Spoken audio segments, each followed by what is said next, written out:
চলতি বছরের মার্চ মাসের ২৭ তারিখে মাত্র ৩৫ বছর বয়সে প্রধানমন্ত্রী হিসেবে শপথ নেন নেপালের বালেন্দ্র শাহ। ক্ষমতা গ্রহণ করেই দুর্নীতির বিরুদ্ধে কঠোর অবস্থান, ভিআইপি সংস্কৃতি বাতিল, শিক্ষা প্রতিষ্ঠানে রাজনীতি নিষিদ্ধ এবং প্রশাসনিক সংস্কারের মতো বেশ কিছু যুগান্তকারী ও আলোচিত সিদ্ধান্ত গ্রহণ করেন। আইনের শাসন প্রতিষ্ঠা এবং তরুণ প্রজন্মের প্রত্যাশা পূরণে তার পদক্ষেপগুলো কেবল নেপালেই নয়, বিশ্বব্যাপী প্রশংসিত হয়েছে।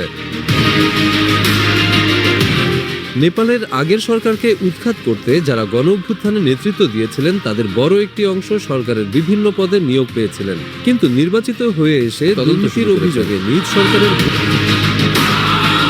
নেপালের স্কুল ও কলেজে সব ধরনের দলীয় রাজনৈতিক কার্যক্রম নিষিদ্ধ করা হয়েছে, যাতে শিক্ষার্থীরা পড়াশোনায় মনোযোগ দিতে পারে। মন্ত্রী বা উচ্চপদস্থ নেতাদের যাতায়াতের সময় সাধারণ মানুষের যাতায়াত বন্ধ করার রেওয়াজ বদলে ফেলেছেন। এখন ভিভিআইপি কিংবা ভিআইপি প্রোটোকল নেপালে কার্যত নিষিদ্ধ। অবৈধভাবে অতিরিক্ত ফি আদায়কারী বেসরকারি স্কুলগুলোকে সেই অর্থ ফেরত দেওয়ার নির্দেশ দেওয়া হয়েছে, যা মধ্যবিত্ত নেপালিদের ভূয়সী প্রশংসা কুড়াচ্ছে।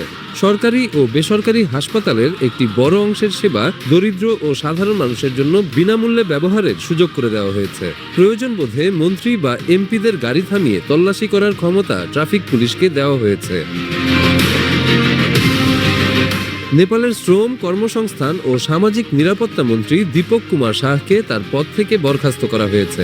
দলীয় শৃঙ্খলা ভঙ্গের দায়ে রাষ্ট্রীয় স্বতন্ত্র পার্টির সুপারিশের ভিত্তিতে গত ৯ এপ্রিল প্রধানমন্ত্রী বালেন্দ্র শাহ এই সিদ্ধান্ত গ্রহণ করেন। আরএসপি চেয়ারম্যান রবি লামিসানে দলের কেন্দ্রীয় শৃঙ্খলা কমিশনের প্রতিবেদনের উপর ভিত্তি করে আনুষ্ঠানিকভাবে প্রধানমন্ত্রীকে এই পদক্ষেপ নেওয়ার অনুরোধ জানিয়েছিলেন। মন্ত্রী দীপক কুমার শাহ ক্ষমতার অপব্যবহার করেছেন বলে কমিশনের তদন্তে উঠে এসেছে।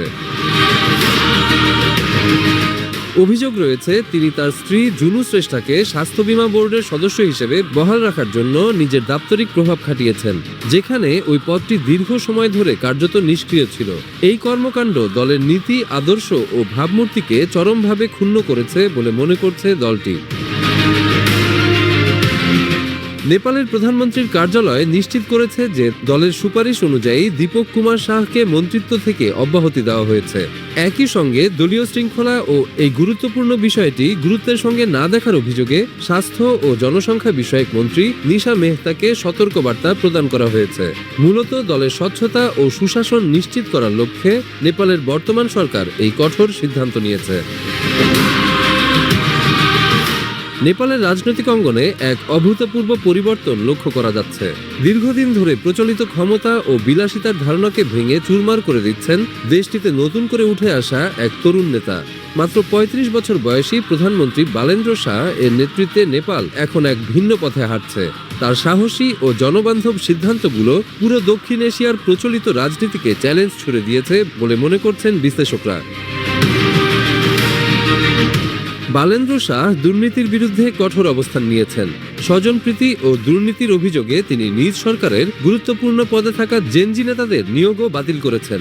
সাবেক প্রধানমন্ত্রী সহ একাধিক প্রভাবশালী ব্যক্তির বিরুদ্ধে দুর্নীতির তদন্ত শুরু হয়েছে এবং অনেককে গ্রেপ্তারও করা হয়েছে। এতে সাধারণ মানুষের মধ্যে আইনের শাসনের প্রতি আস্থা বাড়ছে। নারীদের কর্মস্থল ও শিক্ষা প্রতিষ্ঠানের নিরাপদ যাতায়াতের জন্য ব্লু বাস নামে বিশেষ পরিবহন ব্যবস্থা চালু করা হয়েছে। এই বাসগুলোতে নারীরা বিনামূল্যে ভ্রমণ করতে পারছেন, যা নেপালি সমাজে ইতিবাচক সাড়া ফেলেছে। কাজের গতি বাড়াতে এবং আমলাতান্ত্রিক জটিলতা কমাতে মন্ত্রণালয়ের সংখ্যা কমিয়ে আনা হয়েছে। সরকারি সেবা যেন মানুষের কাছে সহজে ও দ্রুত পৌঁছায়, সেটি বালেন্দ্র শাহ এর মূল লক্ষ্য। তরুণ বালেন্দ্র শাহ কেবল প্রতিশ্রুতি দিতেই নয়, দ্রুত বাস্তবায়নেও বিশ্বাস করেন। তার এই দৃঢ় নেতৃত্ব ও স্বচ্ছতা নেপালের সাধারণ মানুষের মনে নতুন আশার সঞ্চার করেছে। দক্ষিণ এশীয় দেশগুলোর মধ্যে নেপাল এখন এক নতুন রাজনৈতিক পরিবর্তনের সূতিকাগার হিসেবে গণ্য হচ্ছে।